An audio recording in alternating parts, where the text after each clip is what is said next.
Now, hello everybody, we're back, and I'm here with, obviously, GenJeFT, me, yay, and my friend Jester.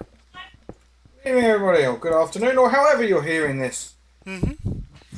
I'm sitting here painting miniatures, by the way, rather than yes, that's it, non-virtual gaming, non-computer And I'm gaming. actually just going to watch TV. Oh yeah, that's Mrs. Jester, by the way. So out there in YouTube land. I did see you start Arma 3. Yeah, that was a complete error. I was clicking on it was in the shortcut was in my folder. So no, I am not playing Arma 3 tonight. I feel Arma 3 might not be the sort of game I really want to be playing. You know. Yeah, you don't really like... I was kind of shocked, because, like, you don't like that game that much. No, I don't. I really, really feel it does not recreate the rifles correctly. Um, You've yeah, shot me 5 times, let me shoot you back. yeah, it's. I'm firing a high precision, high velocity bullet. Mind you, 200 meters, I still can't hit you. Give you some idea. I shoot rifles. I've shot rifles for an awful long time, and I've shot military assault rifles. I know I'm sounding British, and yes, there are reasons why. But at 200 yards, I can get a grouping of less than half an inch. Playing armour, with my sight picture set up, I can't hit a guy at 100 yards. And that's with everything right. You know, or I hit him and he, you know, it's just that, You hit him and it doesn't do anything. yeah. That's another popular thing. Oh, you've hit me! With a grenade! Let me shoot you! Oh, come on, game, load these chunks. Don't give me a chunk error now! Yeah, I'm painting steel helmets on my late British World War One. Miniatures? Helmet. NCOs and my officers from the general scum that makes up the. No, that's probably not a way to describe it.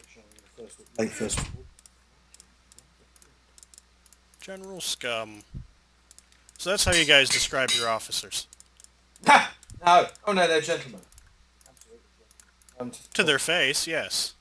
Oh, okay. Come on there. No, just First- to be Hello. perfectly honest, they're officers and That's gentlemen, that too. Mm-hmm. and that be the truth. Of course, now I make it sound like I had issues with officers in the army, which I did not at all. I generally got along better with the officers than the enlisted people Yes, sometimes. that's But good. that's because I have some good friends who are officers. I do jest. Look, Some, come here. but yeah, there's use waffle cream. I think Good for this. And that sounds very shameless. Look off green on my. Oh, baby Jester. Well, he's not a baby, are you? Small Jester wants to speak now. The So, wee so quickly Jester. say hello. You can hear you from here. Hello! Yeah, Small Jester's only 3, so he's not a big gamer yet, but we're getting there, aren't we? Give him time. And it's very We'll hot have him here playing in the UK. Wargame in I'd no like time. to dispel a major rumour. It doesn't always bleed and rain. It's actually, for those of you outside of the United States, it's about 29 degrees centigrade today here in southern England. For those of you outside of the United States, it's been around the low 80s. I think that's about right. Wouldn't it be the other way? The Fahrenheit for people in the States and the centigrade for people out? Probably, but it all gets confusing because people in this country use both. Hmm.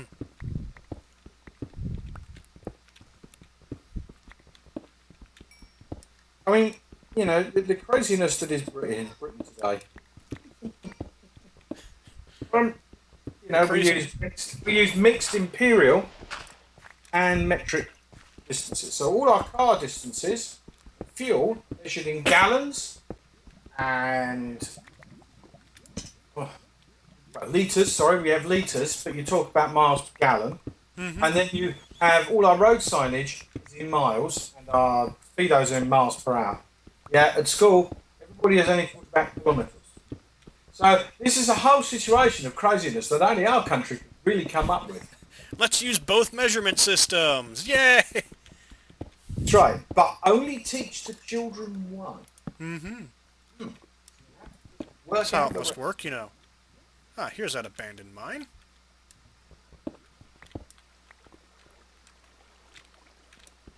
Did I really come in like the completely and utterly useless spot? Yes, I did. Boop. So what's the weather today like there in Cloudy! And I've got a meeting today at 6, or else I wouldn't be doing this right now.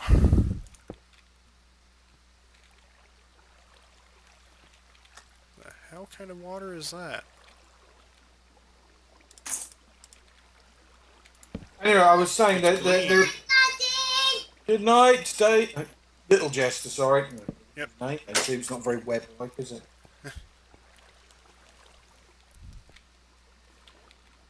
Okay, I'm in a mine shaft. Yeah. By the way, rumour has it, like you said, we talked about the number of. By the way, everybody is coming in on this episode. It's 17th of July, 2014. The At day the time of latest recording. airliner MH17 shot down over Ukraine. Yeah, like I said, it looks like there's going to be Britons on board. We're getting different news feeds. There's also supposedly French, Americans, There's Dutch. going to be Dutch, coming out of the Dutch. Well, it is I a think Dutch airliner, isn't it? Yeah, no, it's Malaysian, Yeah. but it came out of Schiphol. Now, give you some idea, those of you who are not familiar with Europe, Schiphol is a major hub, okay, along with Heathrow, Charles de Gaulle, Frankfurt. These are major European centres. Schiphol is huge hub. Aircraft coming from all over the world, people change plane there. They're not necessarily travelling to Europe per se. It is a world transit hub. Okay? They go everywhere from there. Correct. Everything comes in from there and goes out from there. So you see a lot of people flying from Europe. Smaller European airlines will fly into Schiphol. Paid passengers will transfer there to main flights to long haul. So this is likely to be a very cosmopolitan passenger list. Don't think 280 plus Malaysians, a few foreigners. There'll be a mixture of people from everywhere. Which is certainly not going to go over very well. Well, no, I don't. Whatever's happened here, it's not going to go over well at all, is it? No, it's never going to go over well, but... My own opinion, which I have posted up on the BBC, is that Buck. It's rumoured that the missile that hit it came from a Buck missile system. That's an SA-11. Familiar?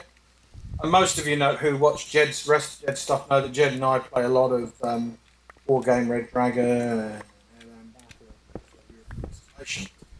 So we're quite familiar from our past lives as well with these sorts of things. Both of us being former military in one way, shape, or form. And I've actually spent time as crew or staff on a surface to air missile battery. So it's a bit of experience. You have a lot more experience with them than I do. Yeah. Now, a Russian missile system like that is going to need some support. It ain't going to be exactly, at least as far as I'm aware, an SA-11 battery, which is track mounted. Remember if it's self-propelling on its own radar. I'd have to go and look it all up. I think they can have their own radar, but I think generally they're deployed in such a way that each battery has a radar unit, and then each missile with launcher has its own support unit. Yeah. In other words, this doesn't exactly have a small logistical tail, ladies. Oh no, these things have big logistical tails. These things require engineers. They require a lot of engineers. They require training to operate. Quite a substantial amount of training, to be perfectly honest. Particularly the older equipment, which is less user friendly. Okay. So for people to throw their arms and say this is just some guys may have picked it up off of the street and fired it. Now, you're talking a very complex military system. Yeah, this isn't something some redneck can pick up and shoot. You really, there's a whole lot of. As you imagine, it's got to be configured, deployed. Yeah, it's a lot of things have got to happen.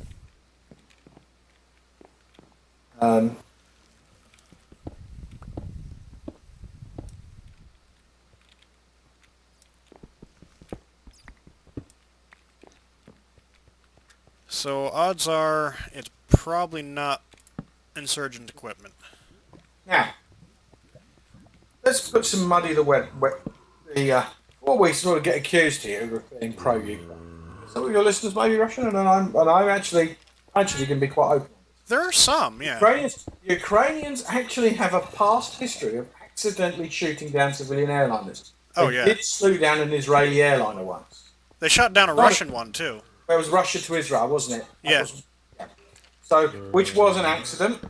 So let us not preclude out The of thing it. is, that's still kind of up in the air. Because the missile they launch, it's an SA-200, can't go from Crimea to that air corridor. It doesn't reach. So that's still actually up in the air. The Ukrainians went, fine, we'll pay everybody. But, like, the investigation's still in the air because everyone's looking at it going, that missile can't get there. Because I was looking at that earlier today. So, they said they did it? Before we go into, let's keep this all nice and balanced here, Jed. There are two other very famous incidents here. I'm sorry, they are. One of them involves the Soviet Union, and that was the shooting down of a Korean 747 that accidentally strayed into Russian airspace because of a navigation error. We're going back here 31 years ago, during the Cold War, and they accidentally shot down. How the frig you can mistake a Boeing 747 with all its lights on at close range to an American spy plane, I do not know. Because our spy planes don't have that many windows. So, yeah, that was a real mistake by the Russians. And of course, there is the famous one of the American airline shooting down an Iranian Airbus en route to Dubai from Tehran over the Persian Gulf. Mm-hmm. Which, not exactly one of the US military's finest hours. No. Oh, look, another zombie. Now, most armed forces, are very careful about not shooting down civilian airliners. I think It causes public relations issues and everything, so... it also ends up with people on this airline, their governments, some inexplicable reason, get pissed off. And when they get pissed off, they come around to your country and kick the shit out of you. Mm-hmm. Economically these days, to be honest, there'll be sanctions flying all over the place. And if it turns out it's something the Russians supplied and have been technically assisting with, right? Or the Ukrainians will lose so much support, it's beyond belief. Oh, yeah. And also, due to the flight path, it leads me to believe that the Ukrainians didn't do it anyway. Because it came from west heading east. They would have known it was coming, and they would have known the point of origination. Yeah, Nothing is going to be flying out of the Ukraine right in or out of the Ukraine. I'm not familiar with the Bucks targeting system, but if they picked up a Russian spy plane, Russian aircraft, skimming along the border, and decided to play a game of Rwengi by shooting it down for the shooting down of their own aircraft, and they accidentally then shoot down a civilian airliner because they mistakenly lock onto the wrong thing. That could have happened. This is the sort of thing. So before people rush around pointing fingers at each other saying, you're guilty of mass murder, there's also guilty of mass fuck-up. And one also has to say what the number of NOTAMs, I think, that's notices to airmen, all right, that were in precedent for the region. Why were aircraft, if they were known, and earlier this week, certainly a high-altitude missile was fired shooting down a Ukrainian transport, were civilian aircraft still being routed out of that area? Yeah. Why did nobody raise a NOTAM?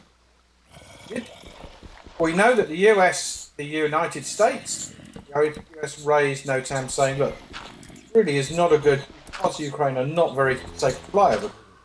Act with extreme caution. Extreme caution, aka don't bother going there. Yeah. The problem is that part of Ukraine happens to be on the Great Circle.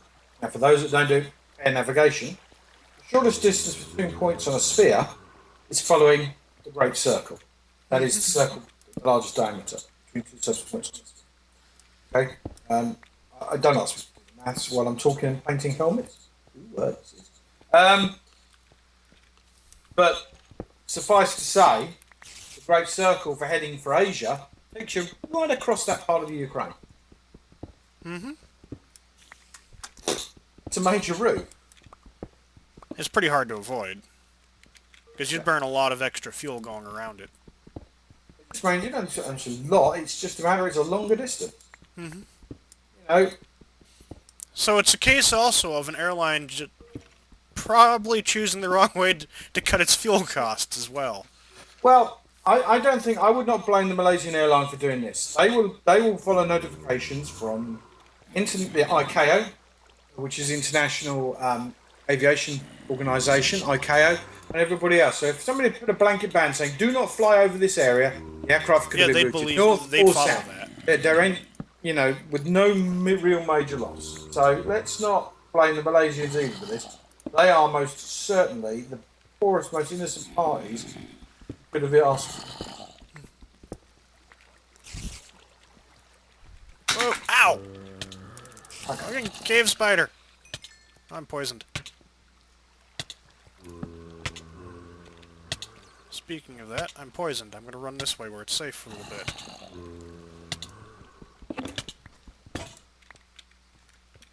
Yay, poison's away. Minecraft looks quite fun. There's a lot It is in interesting. I can start sharing my screen with you so you can see me playing it. there. Got my fingers covered in paint and everything at the moment. Are you using Skype on your Xbox right now? No, I'm sitting upstairs, and I wouldn't want to use my VDU because right now it's so hot here. I'm sitting in my smalls. What? And a pair, and that's it. It's so fucking hot. My house. I want to sit in my smalls. Sit in my smalls. Right? If I just want to sit butt naked, I could do. But to be honest with you, out on the internet, really would not. WTF? What, me being naked over the internet? No, the spider glitched out.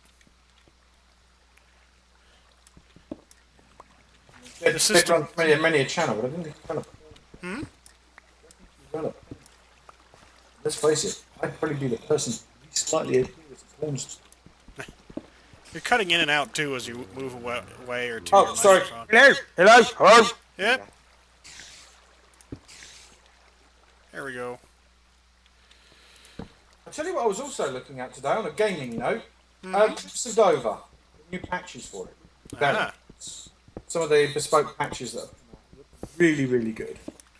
I actually need to clean the throttle on my joystick, thinking about because you A bit of brought in alcohol flight should sims. do that.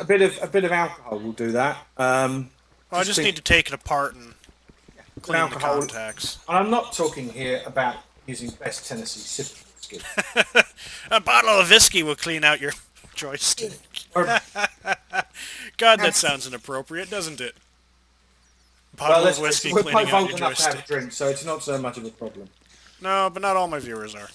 Oh, to heck with it, I swear enough. And there's a Who? room. Show me a picture. Somebody died. British celebrity dead. It's not a British citizen. Oh, Elaine Stritch. Oh, Up, and that is the end of this episode right now, as I find well, a that's a chest. great way to end it. And I'm probably surrounded by zombies at the moment. Alright, I don't know. That doesn't help me. That doesn't. Ed might, but he Yeah. I might, but. Oh, I'm gonna end this episode. I hope everyone's been enjoying. Tune in tomorrow for another episode of Minecraft: The Quest for Fusion, set on hardcore. Follow me on YouTube. Don't forget to subscribe and share the videos and like them and everything, of course. And find me on Twitch as well, because I usually broadcast this, but due to situations and trip coming up next week, yeah, I'm just recording it. It's all See going you on here all in a little bit.